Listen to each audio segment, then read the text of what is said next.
Ladies, leaders, and high performers, tonight's quest is about to take flight, and I could not be more excited to introduce the powerhouse who will be guiding us. Our featured coach is a woman who embodies transformation, not just in what she teaches, but in how she lives, leads, and shows up in the world. Coach LaTonya Burrage is a transformation coach known for helping her clients break through barriers, pivot with confidence, and walk boldly into the next level of their purpose and career. She doesn't just coach people, she shifts them. And what I love most is this. LaTonya doesn't believe in a one size fits all development. She believes in transformation that is tailor made, intentional. Her signature approach blends both truth, deep compassion, and practical strategy, the formula for breakthrough. Tonight, she is here to lead us through the power of flexibility to transform your career, how to pivot, adapt, and rise when your career takes a turn you might not have expected. So, tribe, get your notebooks ready, your hearts open, and your mindset prepared for elevation. Help me welcome the incredible, the dynamic, the transformational coach, LaTonya Burrage. Welcome to the tribe. Andrea, I first want to just say thank you. Thank you for this platform. Thank you for this awesome opportunity. Thank you for my development because I have met some wonderful coaches and been involved in some amazing quests from November. And so I just appreciate you. I appreciate everyone who has joined tonight. Hopefully, I can give you some nuggets and live up to this dynamic introduction that has been given. So I want to share my screen, and you guys bear with me because I'm an old lady learning how to use technology. And so just I'm going to share my screen and I hopefully everybody can see my screen. So tonight, what I'd like to do is make this as interactive as it can be. So I am going to ask you throughout the night, let me pull the chat up so I can see what we got going on in here.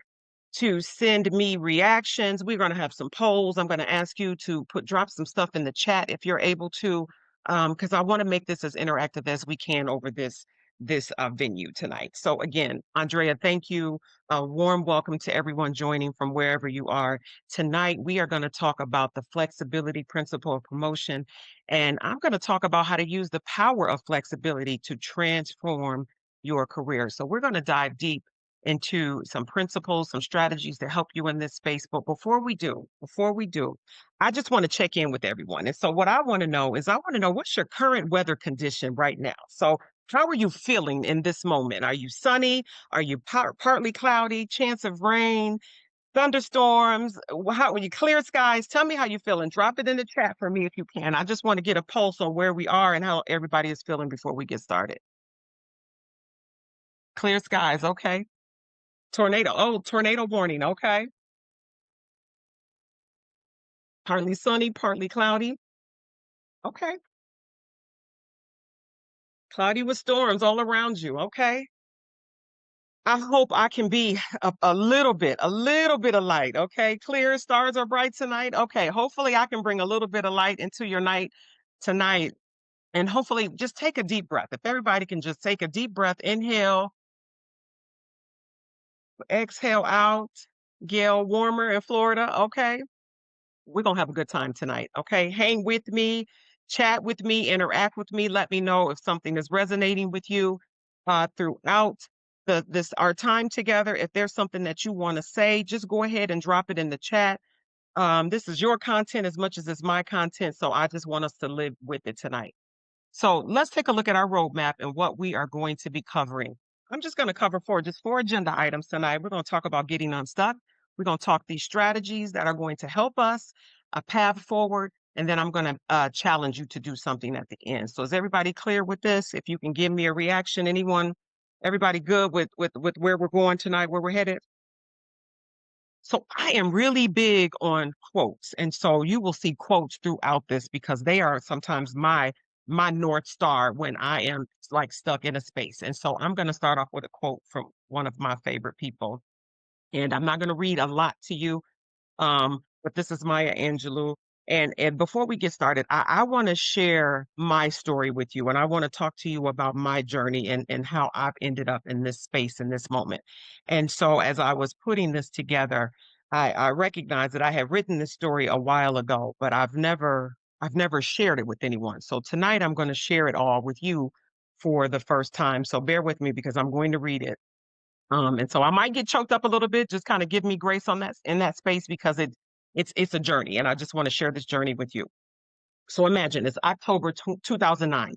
I'm actually sitting in the title office because I'm thrilled because I'm minutes away from becoming a first time homeowner, and my phone rings, and I almost let it go to voicemail, but I saw that because I saw that it was work. So I thought, in my space of training and development, there are no training emergencies. I've taken off today.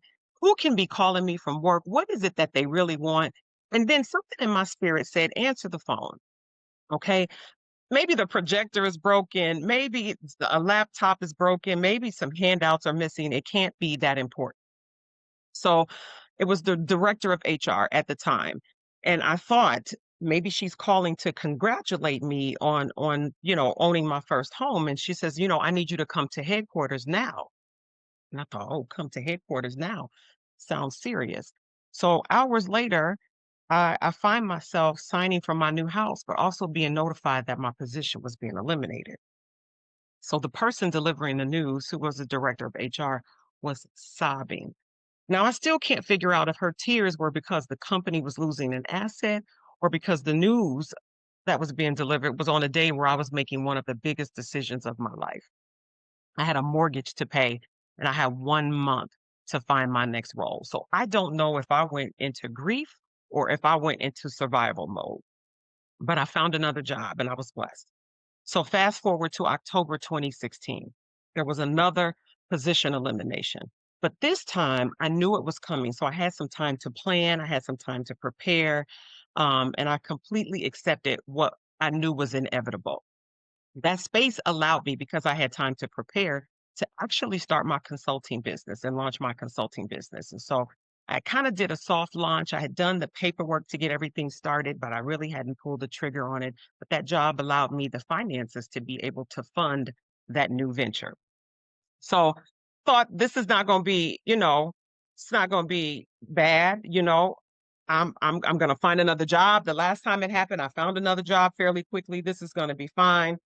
Um, but that job kept me on, so they did a retention, right? I was in the middle of training, and they got a retention bonus because I needed to finish training, and so that was like 4 months.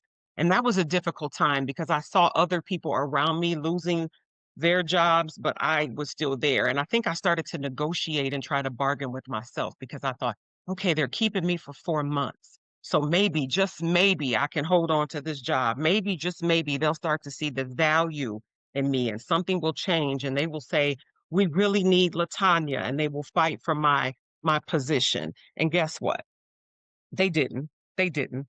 And so I transitioned into a space. I was just unfiltered with anger. I was so upset and so mad because then I said, well, you kept me on for 4 months. You needed me and now you don't need me. And it just just spiraled with anger.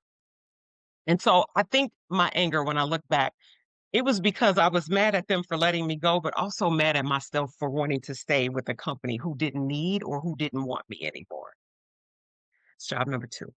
So now it's July 2018. We're going to keep moving forward. 2018, company is being sold. I have another job. Now this company is being sold. And guess what? So is my position. This time there was no warning. There was no severance. It was your job ends today. So in that moment, packing my desk was the only power that I had.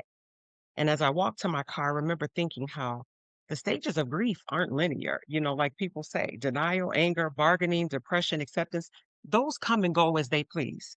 They come and go in their own order. They didn't follow a structure for me. And none of these instances did they follow a structure.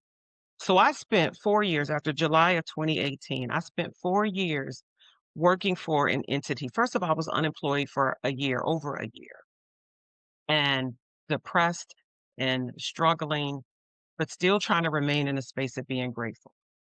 So after I did get a job after about a year and a half, and then I spent 4 years working for an entity where I was underpaid, undervalued, and overqualified. My core skill sets that I have been working on for the last 25 years and honing in on, those competencies that shaped my path into this career field, they were in deep, deep hibernation. My 401k was depleted, so was my confidence. I had been applying for job after job. I call it application desperation because I got to a point where I was just applying for anything and everything, whether I was qualified or not qualified, all industries, all levels, just clawing and trying to scrape to regain what I thought I had lost. 10 years.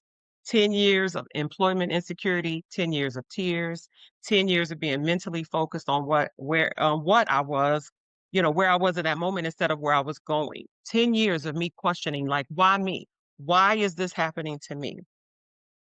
If I had known then what I know now, if there had been an air tribe then, right? If there had been principles of promotion, it took all of that, all of those situations, all of that heartache, all of that depression, all of that just living and being to be right here in this moment. Okay. In this light, sharing what I have learned with all of you. And so now the question becomes, why not me? The question is, who else but me? Right. And so I know that had to go through that to get here. And so for that, I'm thankful and grateful. So, tribe, I came here to tell you that no matter what your weather is tonight, no matter what it is tomorrow, no matter what it is next week, there is going to be darkness. There is always going to be darkness, but I guarantee you the light is going to shine. There is going to be some shine in all of that darkness. And so through my experience, I was able to identify some personal pivot points that I want to share with you. And my friend's late mother, what she calls these, and I love this too, these are clarifying moments. Okay. These are things that help me shape my vision and my perspective. And I want to share them with you. Jobs will come and go. Number one, jobs will come and go. Positions, titles, companies we work for, none of that is promised to us. They are going to come and they are going to go. I came from a family where you got a job, you stayed there 30 years and you retired. My mother still, I've been in Chicagoland 26 years, and my mother still is like, you still changing jobs. You're not going to have any retirement. You're not going to be able to retire from anywhere because you keep job hop. They come and go. Okay. And so we put so much into a job and a position and a company and give our all and work hard only for them to when they're done with us, they send us on our way. Okay. Number two, lessons live in every situation. We may have to shift something in our whole person. And when I say whole person, I'm talking about our mind, our heart, our body, and our spirit. That's our whole person. So sometimes we have to shift something in our whole person to learn what those lessons are. Number three, endings are not failures. Endings are beginnings that clear space for something new and something greater to evolve. And we have to believe that. We have to believe that greater is coming. Four, self-worth is not tied to a job title, but the ability to rise, adapt, and create meaning from adversity. Okay, that's what self-worth is to me. And then the final one is that career flexibility is absolutely a competency. And it's the ability to adapt your talents, your mindset, and strategies to be open to new roles, learn new capabilities, and shift your approach when the unexpected happens. Okay. So we're going to dive into these strategies. Strategy one, okay, I'm going to give you five. Strategy one is you need to build your skills portfolio outside the box. Okay. Lamaya Gabowi, she's a Liberian peace activist that's responsible for leading a women's nonviolent peace movement, just in case anybody wanted to know who she was. All right. So I'm going to give you a poll, but I'm going to show you the answers to the poll. And I want you to drop your response or the number in the chat when I read you the answer. Okay. So here, when I read the question, here are the answers to the poll. These are going to be your choices to choose from. And so here's your question. Imagine you're expanding your skills portfolio. Which area, you can do more than one, but which area excites you the most? Type your number into the chat for me.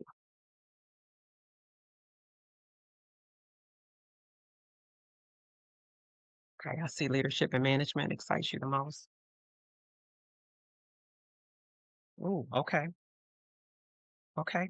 Some of everything coming up. Thank you. Yes. Okay.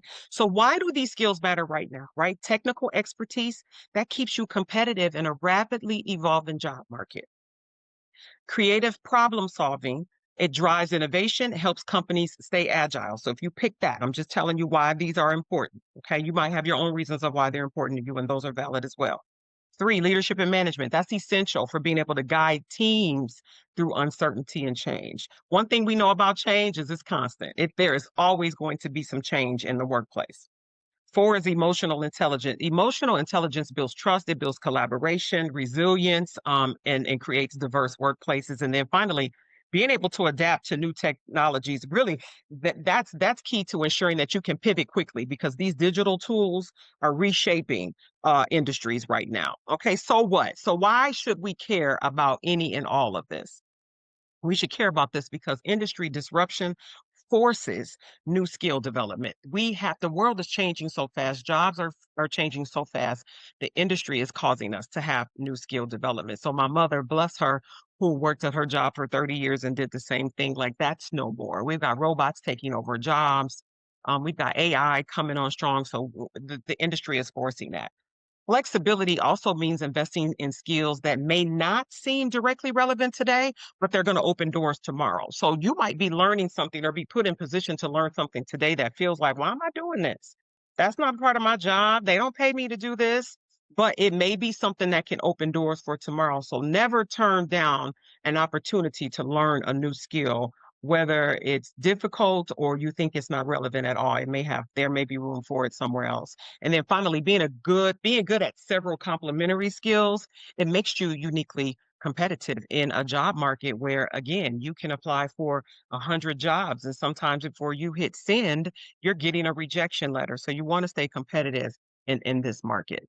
Okay. So we're going to take a look at a chart. I want to show you a chart that shows an example of what some blending some core skills with like a creative, a human centered, or a futuristic capability looks like. Oh, somebody said here, if you aren't learning, you're dying.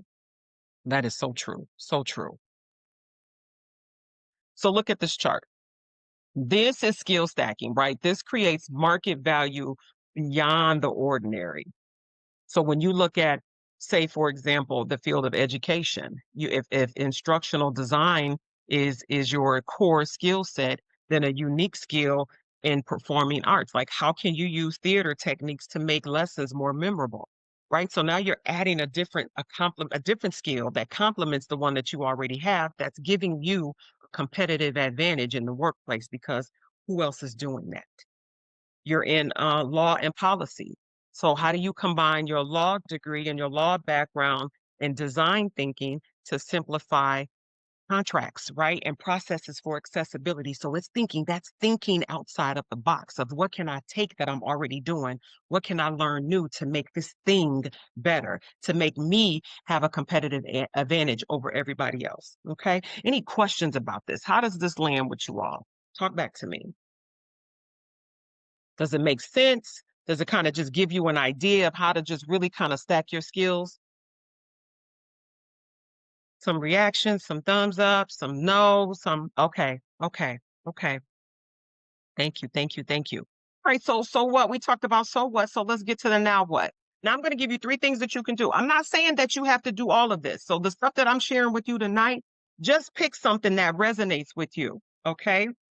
Yes, cross training and succession planning. It can be cross training and succession planning, right? Because think about it in terms of like, hey, what am I good at today? What can I learn that's going to make me better and have a competitive advantage over other people in my industry? What are some things that other people are not doing? So then when you are starting to interview, if you're staying in the workforce, or just really if you're consulting and you have your own business and you want to promote your business and say, hey, these are the things that I can do. It's creating value in ways that are different and non-traditional for you. Does that make sense, Tina? Okay, so now what? What do we do with all of this, right? So your skills portfolio is the story you're writing about your future. The more chapters you add, the more opportunities that you can create. Think about your skills portfolio as career insurance, right? So treat your skills portfolio like diversifying investments. When you rely on one skill in this volatile market, that's a risk. So you want to rely on other skills. Taria, let me see what you're saying here. Yes, evolution of AI may automate some repetitive tasks. Yes, which means more dynamic human skills would become currency. I love that. Absolutely. Um, so how do you do this, right? How do you do any of this stuff? First of all, here's a tip. Create a hidden skills inventory. What's a hidden skills inventory? What is one skill that you have that people might not expect for you to have? Okay, because people might look at you and you're this.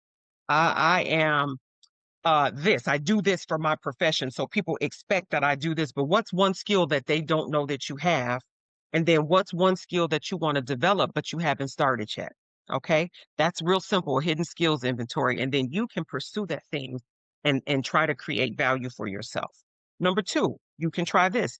Be a resilient T-shaped professional. So T-shaped professional, when you think about a T, right? You want to be deep in one area, but you want to be broad in other areas. And so in my role, I started out in it was called, I guess I'm dating myself, but when I first started in this field, it was called adult education. Ooh, child. So that's all I wanted to do was adult education. I just wanted to stand up and train people and just present, present, present till I was blue in the face. But then what I ended up doing is I was like, you know what? I think I want to learn instructional design. Because now, if I can design the content when I'm in the moment delivering the content, if I need to pivot, if I need to cut something out, if I need to do something different, I can do it because I've designed it. Then that said, okay, well, let me try to do some e-learning type stuff. I want to learn e-learning and I want to learn how to code some things and create some things visually so people can learn online because people are not going to want to be in the classroom anymore and it's constantly kind of evolving your skill set. So yes, I'm a learning and development professional, but I'm also trying to broaden my skills in the learning and development space. I work in a human resources function, and so I also try to learn a bit of what that business partner role is because that's a space that I haven't ever been in before. So I'm trying to increase that, right? I'm moving into operations training. I'm moving into recruitment and just trying to move into some different disciplines. And then finally, we talked about skill stack, right? It's combining uncommon skills to create unique value for yourself. So Andrea said it. I don't know how many of you heard before you all joined the session tonight. You don't need to be the best. Um, at one thing, just learn a little bit of everything, right? So if you can learn a little bit of everything and touch a little bit of everything, that everything for me, Brenda, something right now that I'm working on that I hate and never in my wildest dreams wanted to work with is a learning management system. I have been responsible for configuring and implementing an entire system for my company and surprisingly have become an expert. We just launched in July and I'm rattling off stuff that a year ago when they were training me and I was going through it, I was like, I'm not going this can work. Y'all pick do get somebody else to do it. PTO, prepare others to do this work because this is not my ministry. And guess what? I'm in it now and I'm loving it. And that's something else that I can add to my skill set. Any questions about this? Any comments about how to get this done? Okay, so how does this connect to the flexibility principle? Flexibility means embracing unconventional learning opportunities and adapting your skill set to stay relevant in changing environments. All right. Any comments or questions before we move to the strategy number two? Okay, strategy number two, create your testimony marketing strategy. Okay. Michelle Obama, we all know Michelle Obama. If you don't tell your story, someone else will. You are the best teller of your own story because you get an opportunity to tell it the way that you want it to be told for everyone. Okay. And so here's your next poll. So get ready for this. These are your answers. So I'm gonna give you a second to check out the answers before I get to the question. Okay, so here's the question. I want you to think about how you tell your career story. What approach feels most powerful for you? If you had to tell your career story, what approach would feel most powerful to you? Drop that number into the chat. No, Tina says, and when they tell your story, they will tell it wrong. Absolutely. Okay. Okay. Oh, we got some. Oh, yes. Okay, number 1, 2, 5. Yeah, 4. Okay, okay. So let's talk about why these approaches matter right now. So when you, yeah, all of the above, you that can be a part of your story as well. Okay. So why these approaches matter right now. When you talk about measurable results, those of you who chose number one, employers value proof of impact and outcomes. Okay. A lot of times, I don't know if they're still doing this whole interview setup of tell me the situation, tell me what you did, and tell me what was the outcome. They want to hear what are some measurable, tangible results that you can bring. Okay. Number two, highlighting resiliency and adaptability. If that's a part of your story, what that does is that shows how you can thrive in disruption. So when disruptions happen, how did you adapt? How resilient were you in that process? Number three, again, critical and cross-functional and global teams in this environment where we've got teams that are remote and teams that are in the office, and so there's a lot of way to remain connected. Yeah, they are. Thank you, Miss Deborah. They are all super important. Continuous learning, if that's a part of your story, that signals growth mindset and future readiness. And then finally, values and purpose. It aligns you with mission-driven organizations, right? So if you are someone that's like, hey, I want to talk about my values and purpose. If you're interviewing for a company where your values and purpose align with their mission, you want to make that a part of your story. Okay, so what? Why do we care? What does it matter that we have this testimony and use it as a marketing tool? Because your testimony it just shows not just what you've done, but it shows how you've adapted. It becomes like your career commercial. So what you want to do is you want to strike a balance between showcasing your strengths, but you also want to be genuine. Okay. Oh, someone said here, being clear about my why is also critical to what I do. Absolutely. Absolutely. Right. So different audiences are going to resonate with different aspects of your story. So you got to tailor your testimony depending on whether you're speaking to recruiters, if you're speaking to peers, if you're speaking to leadership. It's about writing your testimony as a marketing tool. And then how do you start to tailor it for who you're going to be presenting it to? Okay. So now what? What do we do? Right. Resume are facts and details. Your testimony is meaning and impact. So how do you combine the two? You send your resume in, and then if you get an opportunity to get in front of somebody, that's where you want to provide the meaning and the impact because the resume is the thing that's going to get you in the door, and the meaning and impact is the thing that's going to keep you interviewing. Okay. Humans remember stories 22 times more than they do facts alone. If you remember nothing about this quest tonight, you'll remember my story that I shared, and there'll be a piece of that story that maybe resonated with some of you, and so you'll remember like, "Okay, I remember that." Stories build trust and they build an emotional connection, okay? And sometimes they leave us vulnerable and they put us out there, but sometimes we gotta be willing to just jump, and we gotta be willing to just take a leap and go out there and do that. So how do you create a testimony framework? This is your now what. So your testimony, if you're going to do a testimony framework, there are three steps. Context. So where were you and what challenge did you face? Action, like what did you do and how did you adapt? And then impact, what changed and what did you learn? So context, action, and impact if you want to do a testimony framework. Or you can do a testimony bank. A testimony bank is you just keeping a running list of your career stories. That's what I did. Every time I got laid off, I went into my notes and I just added something about that and how I felt in the moment. What year was it? I do have who the jobs were, and just some little details around that. And then what you can do is if you start once you start to keep a list of your career stories, now you start to tag them with one of the five approaches from the poll. Was this something that related to measurable results or resiliency or continuous learning? Like, how do you start to tag your story so that now you can start to tailor it based on who you're talking to and who your audience is? Okay. And then the final thing about a testimony is create multiple versions of it, right? A short pitch is 30 seconds. Maybe that's something that you can tell in an elevator ride up with someone or down. A medium story, which is 2 minutes, or a deep dive story. So the story that I shared with you in the beginning was my medium testimony story. I also have a 30-second pitch, and then I also have one that's a lot more with a lot more detail. That's 5 minutes long. Okay. How does this connect to flexibility? Flexibility allows you to tailor your story to different audiences, and you can highlight aspects of your journey that resonate most in each context. All right. What questions you have? Any comments? I feel like I'm moving fast. Let me take a sip. Any questions or comments?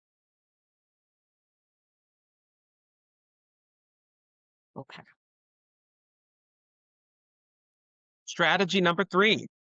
I love strategy number 3. I love them all, but network with intention and discernment. Okay, so Oprah Winfrey gives us a quote for this. Surround yourself with only people who are going to lift you higher. Okay, only people that can lift you higher. We don't want to be with people that's going to drag us down, and I have great examples of this. I have been blessed since I have been in Chicago that I met 3 of the most awesome women I could have ever imagined. And all of these women are my sisters, they're my friends. We have been friends for over 20 years strong. And when I tell you that these ladies elevate me every day, they elevate me in so many ways and they pour into me. And I hope that I'm just half as good of a friend to them as they are to me. So we want to be with people that are going and doing the things that we aspire to go and do. And that's how we surround ourselves with people who can lift us higher because and then we need to pull other people up and let people glom onto us that are trying to get to where we've been. Okay. So, of course, I have another poll for you. All right. So, here are the answers to the poll. And then I'm going to tell you the questions. So, get ready because you're going to drop this in the chat too. So, networking can mean different things, right? When you connect with other people, what's your top priority? What's your top priority when you connect with other people? Drop your number in the chat. Okay. I see a number 4.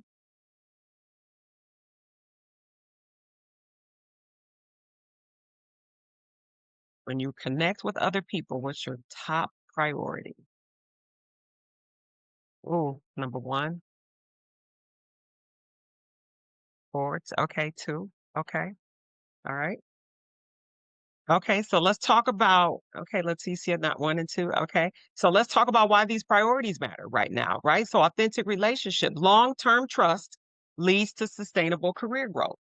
That's true, right? So if you can build an authentic relationship, that's going to carry you in the future because people are gonna remember you. When I was in my state of why me, one of my girlfriends of 20 some years, we had kind of separated and we hadn't talked in a few years. And she was in a position at her job where she was the head person in charge.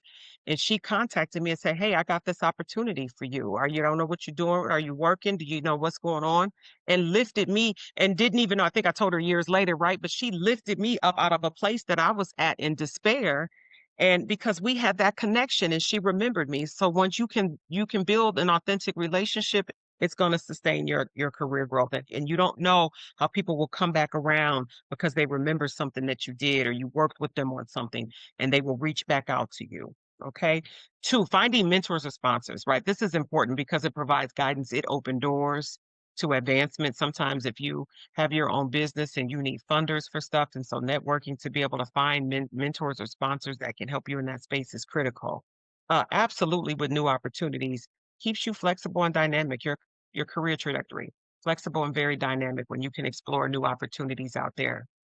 Number 4, those of you who said 4, you network to build support. Yes, but make sure it's reciprocal.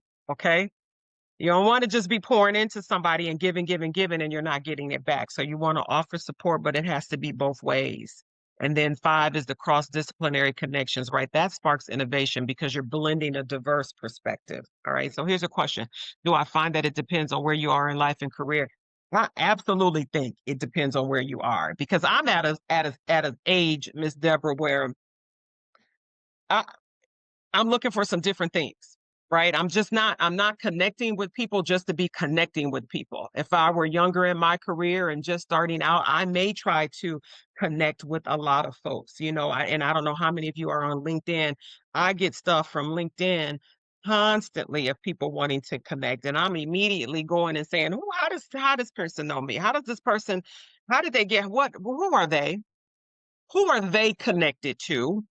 And then is that person a level 1 connection to me? And then I'm calling that person and say, "Hey, who is so and so, and how do they know me?" I used to go to conferences when I was younger in my career, and people would give me a business card, and before I could, leave the conference, I'm connecting with everybody and sending everybody a message, and then before you know it, you got 3,000 connections in LinkedIn, and you're probably communicating with six. Okay, so yes, I think it does matter in your career and where you are in life in your career and kind of what you're looking for and how you're looking to build. So great question. Okay. All right. So what with all of these priorities right now? You are curating your professional ecosystem, right? So our network is our professional ecosystem, and there is power and alignment. So intentional networking isn't about who you know, it's about aligning with people whose values, whose goals, and whose energy complements yours, right? So the question to ask yourself is, does this connection energize me or does it drain me? And if it's draining you, get rid of it. All right. So intentionality versus opportunism, right? So approaching connections with clarity. We have to approach people who want to connect with us with clarity. And we have to ask ourselves, what do I hope to learn, share, or build here? And is this connection mutually beneficial or am I just overextending? Right. And so if it's not mutually beneficial, it's okay to be like, yeah, I think I'm going to pass on this connection right now. No disrespect, but again, is it mutually beneficial for you?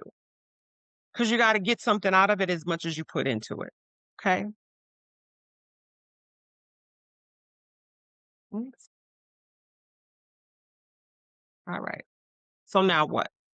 Intentional networking shifts us from vague busy work to measurable career impact.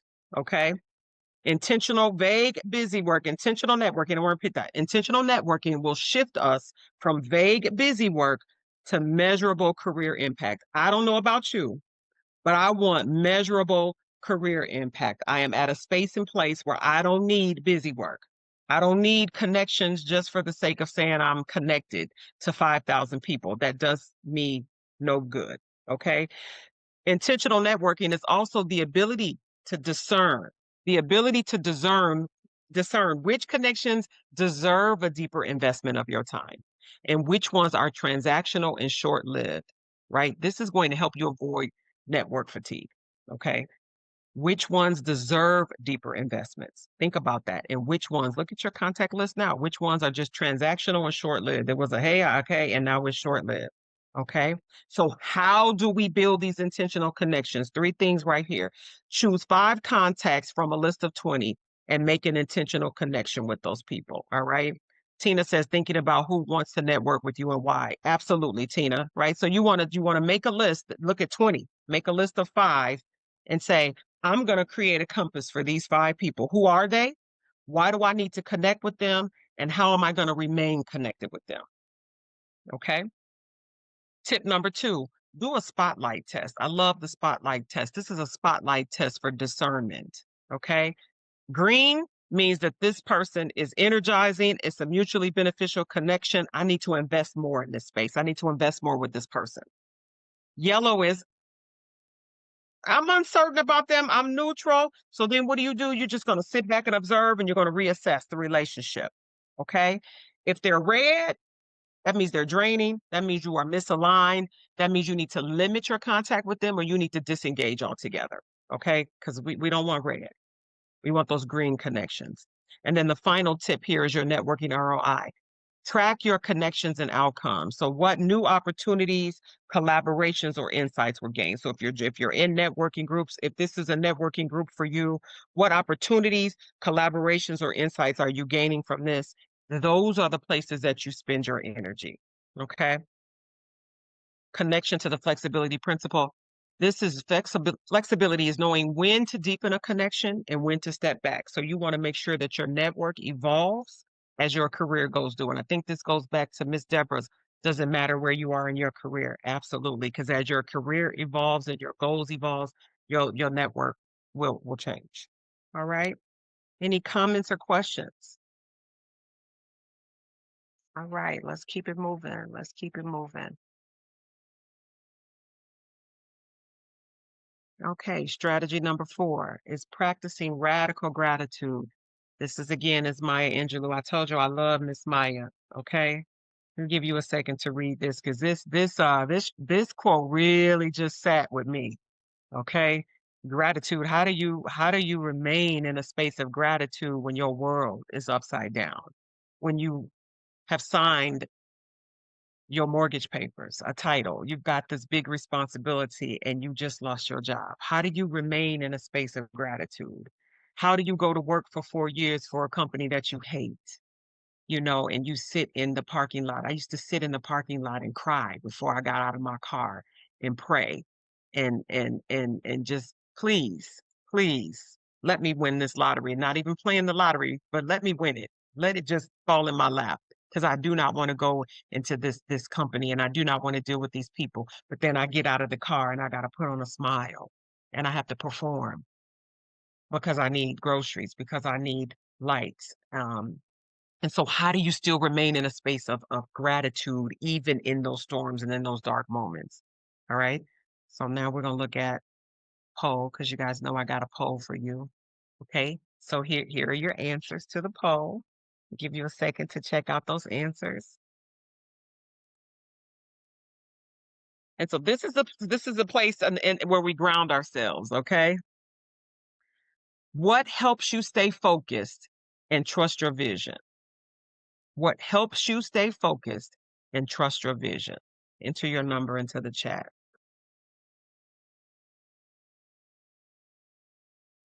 Mm. Oh, yes, yes, yes, and yes. Just 1 through 5. Exactly, 1 through 5, right? So why do these techniques matter right now? Gratitude is going to boost your resilience and your positivity even in challenging times. You got to still be able, because we can carry our own weather. And even though we are feeling, all the emotions that you all said that you are feeling, that's us. We carry that with us every day. So even when it's sunny outside, we can choose to show up with rainstorms and clouds over our head. And so I think if we can just get up and just say thank you, right? And just practice gratitude. I'm so grateful for being here. I'm so grateful that I have the opportunity to talk to you all. It just really kind of just keeps you positive when your mind wants to tell you something different. Boundaries, number two. Boundaries are so important because you have to protect your peace. All right. You have to protect your focus. It prevents burnout. And a lot of times you can have a vision of what it is that you want to do.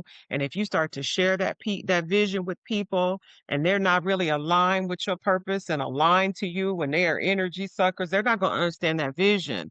And so then they're going to try to pull you away from that. And so in order to stay focused on where you know you have to go and what it is that you have to do, you have to create boundaries around people. Sometimes those people are friends, sometimes they're colleagues, sometimes they're family, and it's okay to have those boundaries, right? Those of you who said three, long-term goals are the things that help you stay focused. Absolutely, because it keeps you aligned with your bigger picture. Remember, I said earlier in my story, I was focused on where I was right in that moment.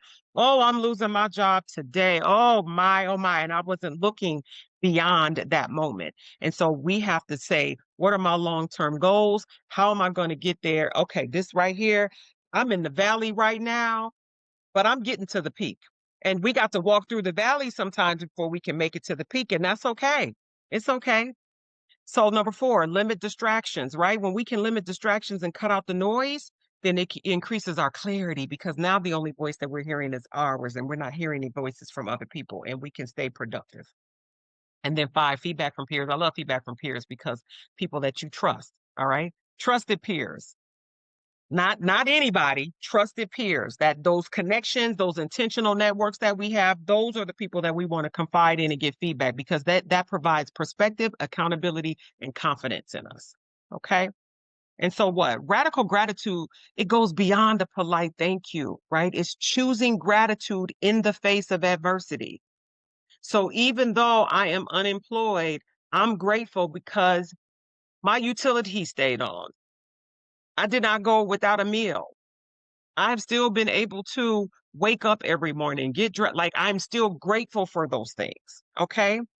It becomes the lens through which we reframe our setbacks, and setbacks become stepping stones. I think somebody said it. Sometimes a setback today is a setup for tomorrow, and we have to believe that, right? So a setback does not have to be a stumbling block. It can be a stepping stone to get you somewhere else. Because sometimes it's not gonna look like this. Sometimes it's going you're gonna dance, you're gonna move around, you're gonna, like Andrea said in the beginning, you're gonna moonwalk, you're gonna do some different things to get to where you are in the moment that you're supposed to be there. All right? It's growing your flexibility. All right. Gratitude, use gratitude as a leadership skill, ladies. Like when gratitude is practiced, it fosters psychological safety and stronger team morale. So those of you that interact with teams, start to show gratitude in those teams, right? And when gratitude is expressed publicly, it builds trust and loyalty between people, and it can shift organizational cultures. Okay. Gratitude and boundaries. I love gratitude and boundaries because it doesn't mean saying yes to everything. You don't have to say yes to everything. You can appreciate opportunities and you can discern which ones align with your vision, and you can pass on those that align with your vision. Boundaries are going to protect energy that you need to sustain gratitude. I'm going to repeat that. Okay. Boundaries will protect the energy that you need to sustain gratitude. Okay. Here's a question: authentic gratitude versus transactional or situational gratitude. Speak to me a little bit more about that. I'm going to give you some time to write your thoughts in the chat.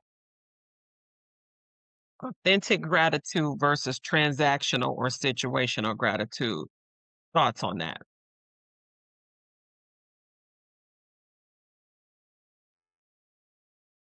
I'm going to give you some time. I'm going to come back to that because I want to address that.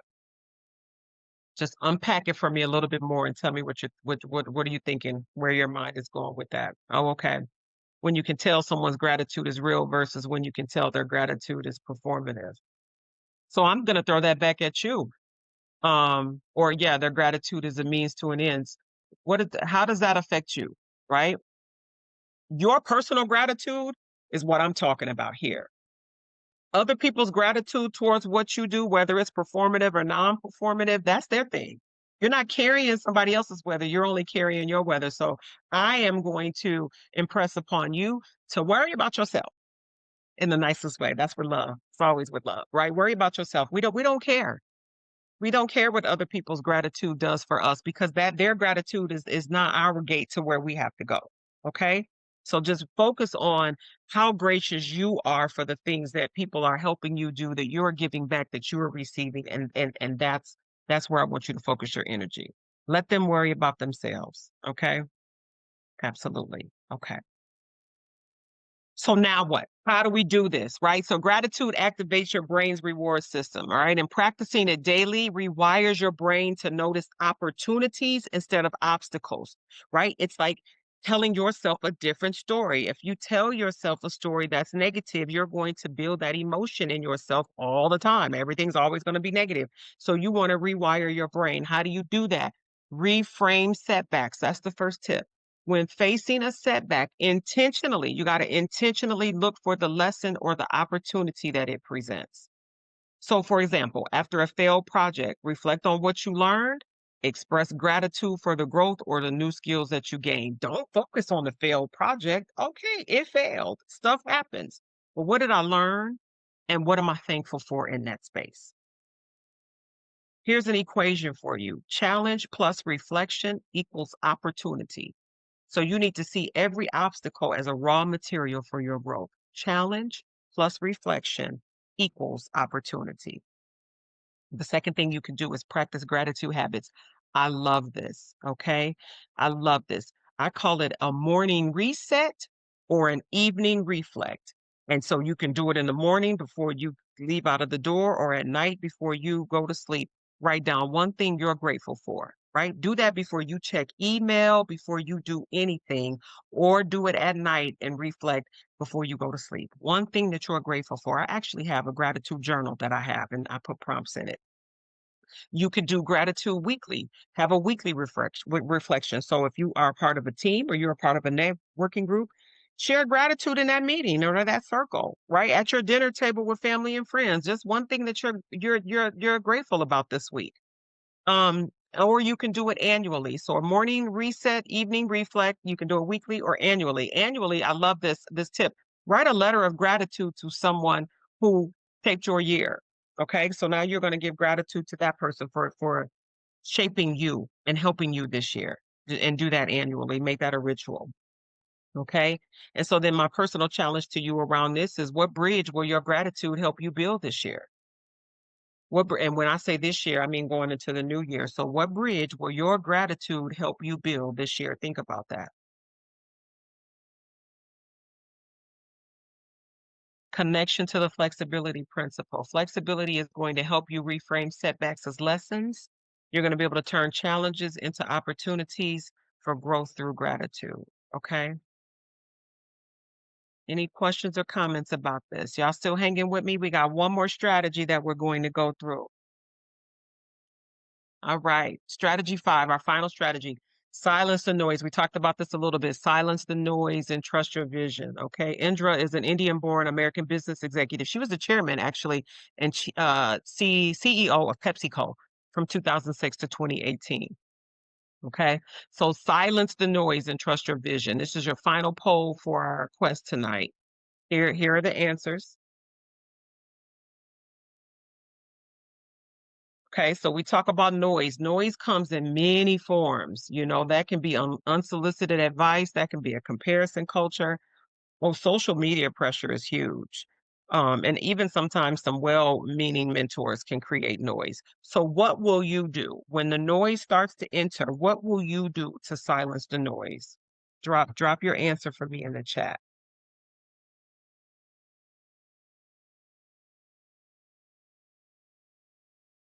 Oh, good. Good, good, good. Yes. Yes. All right. So why do these practices matter, right? If you put, oh, I like journaling too. Yeah, returning to your core values.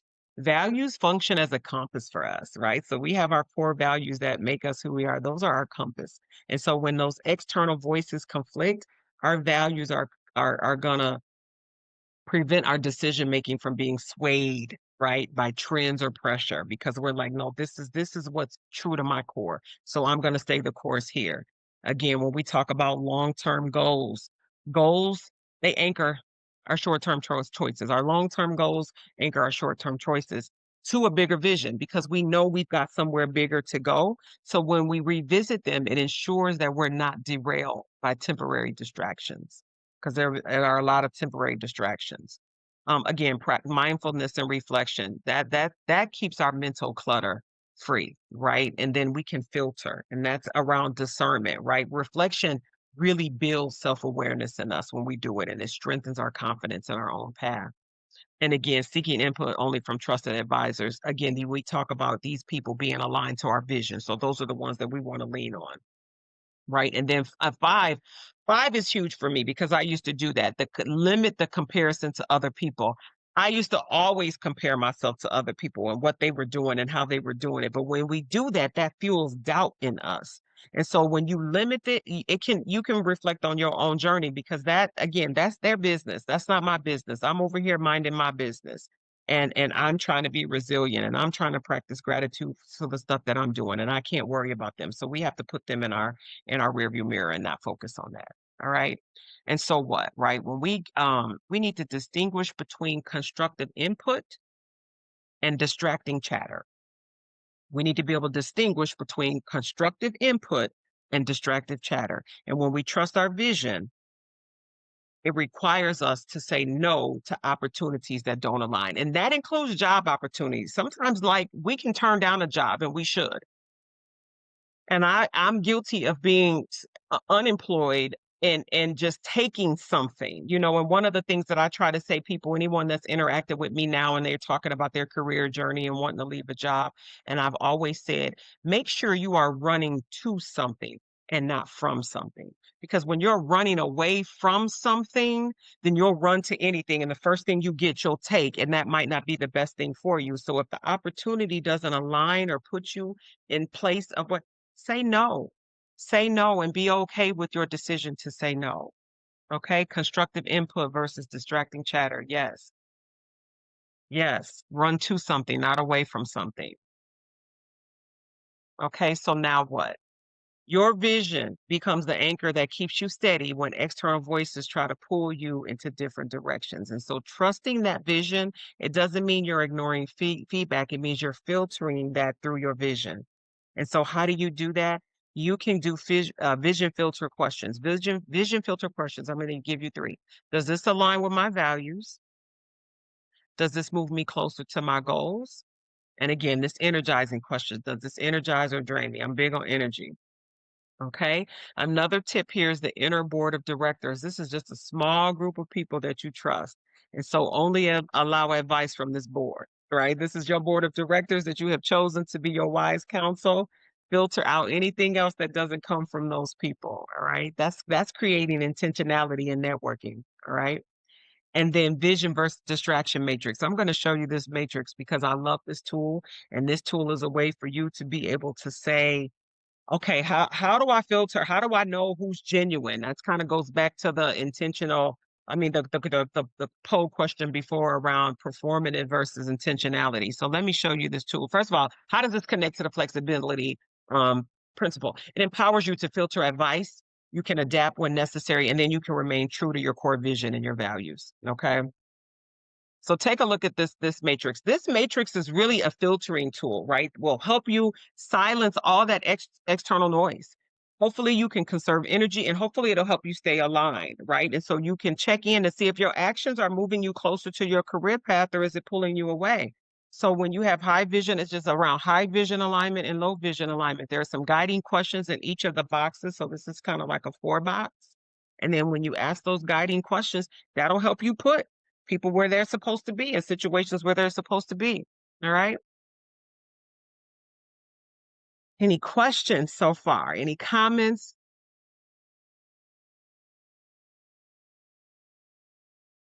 All right. So let's recap. Just recap our journey. We talked about the five strategies that are going to help you master this flexibility principle. Number one was build your skills portfolio outside of the box. Strategy two was around creating your testimony marketing strategy. Strategy three was to network with intention and discernment. Strategy four was practice radical gratitude. And then our final strategy five was being able to silence the noise and trust your vision. All right. So, what is your path forward? As you leave this quest, I want you to remember that flexibility is the bridge between resilience and growth. It empowers you to navigate uncertainty, embrace change, and remain anchored in the things that matter most. Flexibility can transform challenges into stepping stones and it keeps your vision alive no matter the noise. This flexibility principle is not bending to every demand or chasing opportunity. It is adapting with purpose. All right. It's the ability to grow beyond your comfort zone. You got to build a diverse portfolio that blends technical and functional skills with some creative human centered abilities. You have to be able to share your authentic testimony. This is going to highlight your impact, your adaptability, your values, and make sure that you tailor your message for every audience.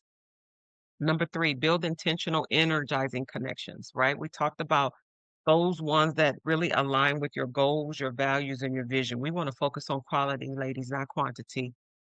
We don't need 20 people in our circle. We can have three that are rock stars and that cover everything that we need, and that's quantity, and that's good. Number four, cultivate resilience and positivity. So embrace gratitude and set boundaries, right? Reframe setbacks as opportunities. And then the fifth one is just silence all distractions and confidently pursue your unique path forward.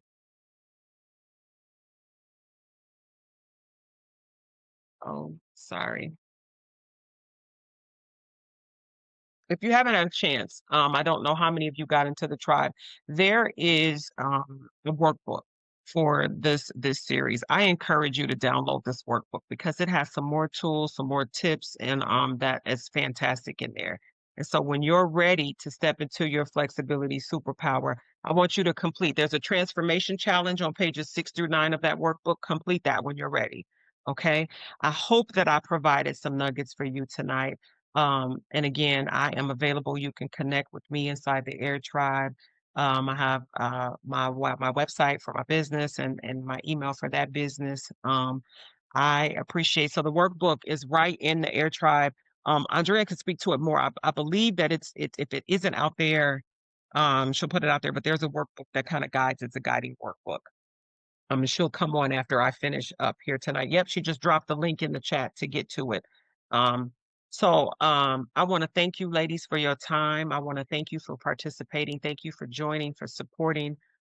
This is an amazing tribe. Um, it's special. It's special. Andrea talked about creating a space for women to come and network. We have so many coaches that do so many things.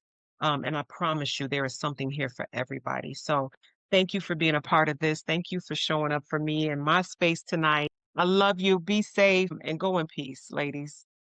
And I'll see you in the tribe. See you in the tribe. Mwah, mwah, mwah, mwah.